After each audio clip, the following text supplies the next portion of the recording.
One of the key figures of the ancient worlds was the shaman. As enigmatic today as they were thousands of years ago, these mystic practitioners were said to possess magic powers that helped shape the first human societies. Today, the word shamanism is often used in a generalized way to illustrate a lot of indigenous magical rituals in a wide range of cultures all across the world. Modern books can be found about a so-called Celtic shamanism and even ancient Egyptian shamanism. Also, modern writers such as Dr. Michael Harner have also created what is called core shamanism or urban shamanism. These actions takes the aspect of shamanic beliefs and rituals and puts them in a safe, clean and often around-the-topic form that is adequate for Western seekers of alternative spirituality.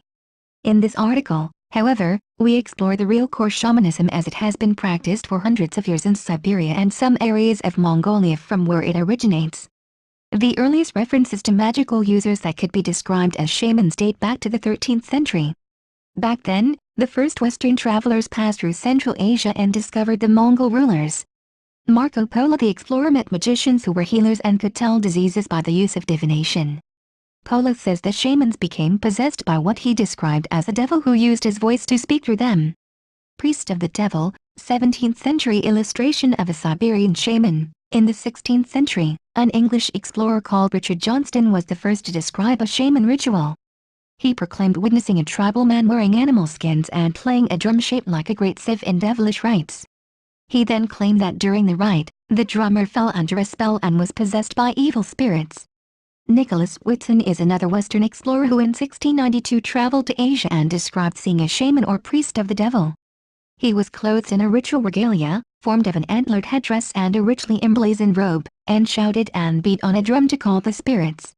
Reflecting the Catholic culture they came from, these Westerners thought of themselves as civilized and regarded the shamans as fantastical men who worship the devil and force their naive and uneducated disciples to serve evil spirits and demons. Although Westerners utilize the term shaman to describe every tribal magical practitioners, in reality they were divided into several different categories with specific magical powers and duties. These consisted of conjurers who summoned and controlled spirits, sorcerers who studied black magic, prophets who foretold the future, trance workers who could travel in spirit form to other worlds, healers who could treat injury and were experts in folk medicine and herbalism, and shamans who guided the dead and conducted funeral rites. Most of the shamans worked with animal allies or spirit helpers in animal form. These spirits helped them with their magical work and also offered them knowledge.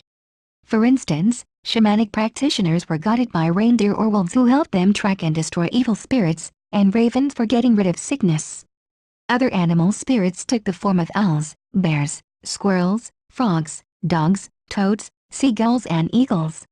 One of the most meaningful and appreciated types of magical practitioners was the shaman smith.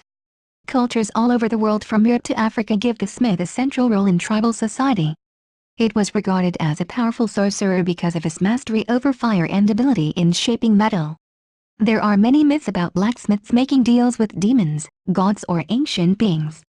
There are also many smith gods in old legends who were mages, made weapons for the gods or invented agricultural tools. The original Siberian shaman smiths made ritual objects of great power, imbued afterwards with magical properties that served other shamans or warriors of the tribe.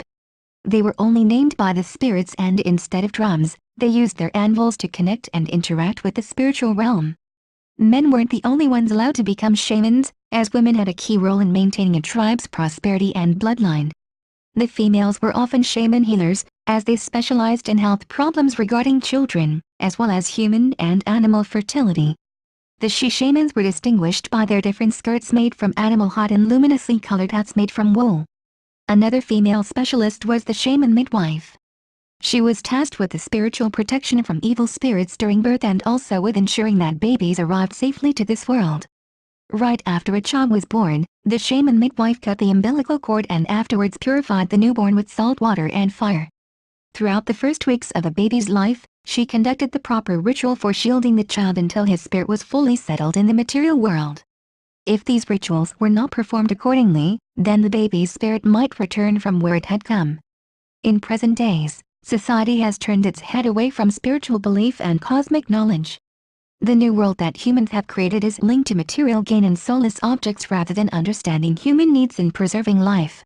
We are currently controlled and restricted in our way of living and thinking. Information might seem easy to come by, but most of the time it's not truly authentic. This begs the question, are we still able to access the spirit realm from our concrete world, like shamans once did?